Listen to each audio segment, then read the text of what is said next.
نہ وہ رومن حروف ایجاد کرتے، نہ ہماری اردو خراب ہوتی۔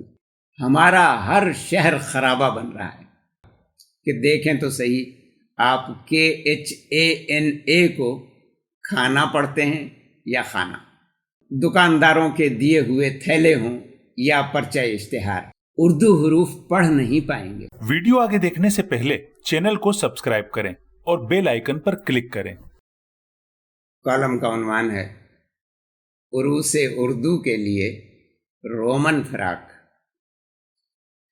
ہمارے ہاں اردو کا غلط تلفظ عام کرنے میں سلطنت روما کے ماہرین لسانیات کا بڑا ہاتھ ہے۔ نہ وہ رومن حروف ایجاد کرتے، نہ ہماری اردو خراب ہوتی۔ اس خرابی سے ہمارا ہر شہر خرابہ بن رہا ہے۔ کسی بھی شہر میں کسی طرف نکل جائیے، بڑے بڑے اشتہاری تختوں پر آپ کی انگریزی خوانی کا امتحان لیا جا رہا ہوگا کہ دیکھیں تو صحیح، آپ KHANA کو کھانا پڑھتے ہیں یا کھانا،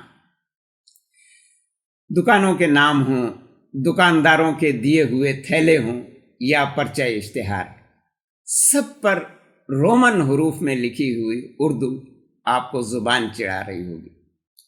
چڑھ کر گھر میں آ بیٹھیں تو اخبارات اور برقی ذرائع ابلاغ خود آپ کے گھر میں گھس کر اسی زبان کا حلیہ بگاڑتے ہوئے نظر آئیں گے جس زبان کو انہوں نے خود ہی اپنے ذریعہ ابلاغ کے طور پر منتخب کیا ہے۔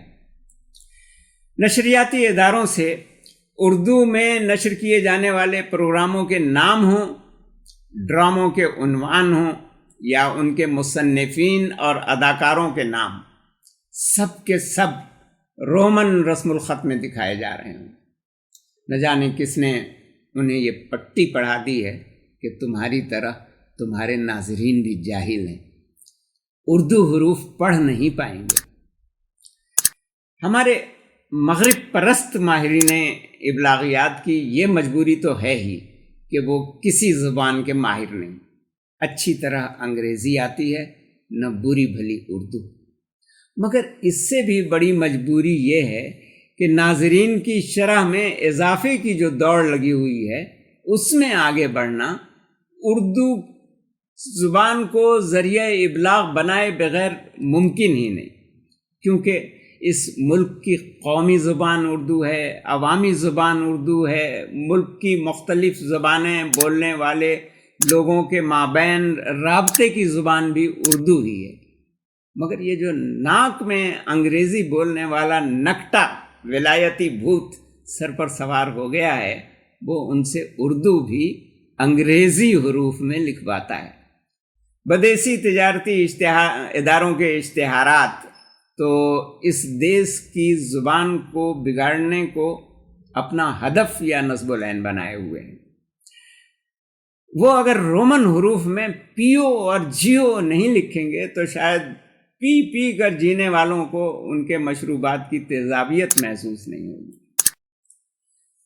آج کل لوگ یہ سمجھتے ہیں کہ رومن حروف میں اردو لکھنے کی وبا جدید ابلاغی آلات کی آتا ہے۔ یہ ابلاغی آلات بھی دیکھتے ہی دیکھتے ہماری زندگیوں میں بالکل اسی طرح دخیل ہو گئے جیسے کڑکتی سردی میں کسی بدو کے خیمے میں اس کا اونٹ پہلے صرف گردن ڈالنے کی اجازت چاہتا ہے، پھر رفتہ رفتہ اونٹ اندر اور بدو باہر۔ ابھی زیادہ عرصہ نہیں گزرا کہ ہم بین الاقوامی رابطے کے نظام یعنی انٹرنیشنل نیٹ ورک سے روشناس کرائے گئے، جس کا مخفف انٹرنیٹ بنتا ہے۔ اس عالمی ربط پر برساتی کھمبیوں کی طرح بہت سے سماجی ذرائع ابلاغ اگائے۔ ابتدا میں ان جدید آلات پر تحریر کرنے کے لیے اردو کی تختی میسر نہ تھی، اس وجہ سے لوگوں نے مجبوراً رومن حروف میں اردو لکھنے سے ان ذرائع ابلاغ کو استعمال کرنے کا آغاز کیا، مگر بہت جلد اردو اپنا رسم الخط لے کر تمام سماجی ذرائع ابلاغ تک پہنچ گئی، لہٰذا اب اردو پیغام رسانی کی راہ میں کوئی مجبوری حائل نہیں رہی، معذوری البتہ حائل ہو سکتی ہے۔ پاکستان کے اندر رومن حروف میں اردو تحریر کرنے کا فتنہ سب سے پہلے ایوب خان کے دور انقلاب میں اٹھا۔ تہذیب حاضر کی چمک دمک سے خیرہ نظری کا شکار ہو جانے والوں کے مانند جو اس طرح کے دیگر اذہان تھے، انہی کی طرح ایوب خان کے ذہن میں بھی یہ بات آئی اور ان کا یہ خیال پیدا ہوا کہ مصطفیٰ کمال پاشا کی طرح رومن رسم الخط اختیار کر لینے سے ہم بھی ترقی کی راہ پر دوڑنے لگیں گے۔ مگر آج کی طرح اس زمانے میں بھی اردو نے اپنی بقا کی جنگ پوری قوت سے لڑی اور اپنے آپ کو توانا زبان ثابت کر کے اپنا رسم الخط بچا لیا۔ بر صغیر میں رومن رسم الخط پہلی بار کب استعمال ہوا؟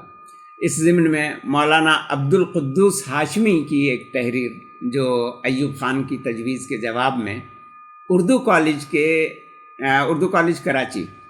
کالج کے مجلے برگ گل کے ایوب نمبر میں 1960 میں شائع ہوئی، وہ ہمیں بتاتی ہے کہ اس تجویز کا تاریخی پس منظر یہ ہے کہ یورپی تاجروں نے اپنے کارندے جو وہ یورپ سے لاتے تھے ان کو یہاں کے مقامی الفاظ خصوصاً افراد اور مقامات کے نام یاد کرانے کی یہ ترکیب نکالی تھی، اور اس کام کے لیے یہ ترکیب تھی صحیح، کیونکہ فارسی حروف انہیں سکھانا مشکل تھا۔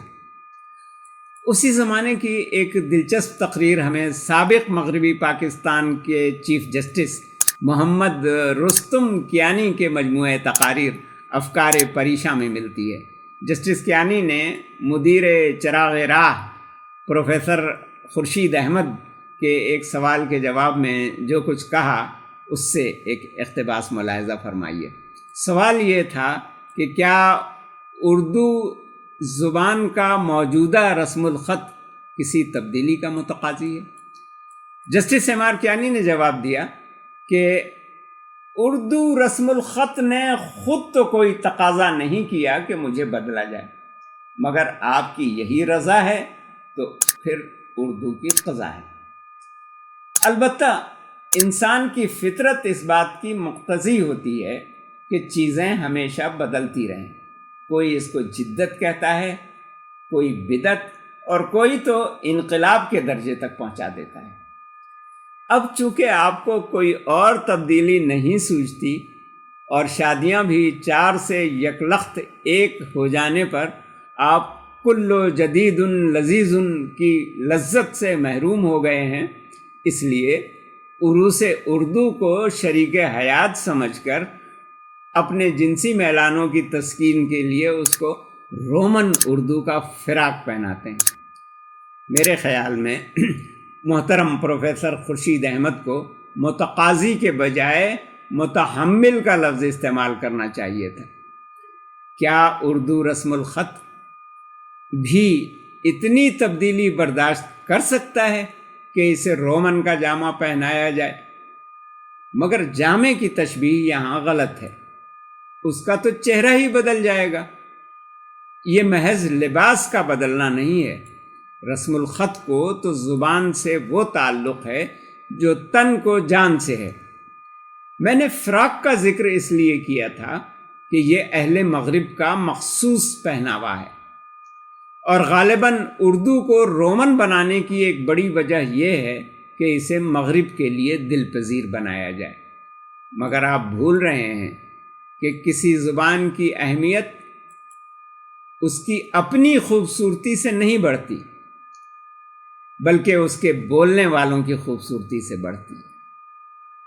جب آپ اخلاقی طور پر صحت مند ہو جائیں گے تو آپ کی قومیت کا اعتبار قائم ہو جائے گا، اور دنیا آپ کی اردو بھی سیکھے گی اور اس کے رسم الخط کے نخرے بھی اٹھائے گی۔ کاف کابل اور قاف قندھار کے باریک فرق کو دیکھ کر لوگ کہیں گے کہ سبحان اللہ، محض حروف کے امتیاز میں یہ لوگ کتنی دور چلے گئے۔ تو یہ افکار پریشاں سے اقتباس تھا۔ یہ مجموعہ تقاریر ہے جسٹس ایم آر کیانی مرحوم کا۔ ہمارا رسم الخط بھی ہماری قومی یکجہتی اور ہماری لسانی ہم آہنگی کا آئینہ دار ہے۔ سندھی، بلوچی، پنجابی اور پشتو سمیت تقریباً تمام پاکستانی زبانیں دائیں سے بائیں کو لکھی جاتی ہیں اور خط نسخ یا خط نستعلیق میں رقم کی جاتی ہیں۔ ان کے اکثر و بیشتر حروف تہجی بھی مشترک ہیں، جبکہ رومن حروف تہجی بائیں سے دائیں کو لکھے جاتے ہیں اور یہ حروف بھی ہمارے خطے کی زبانوں کے لیے اجنبی ہیں۔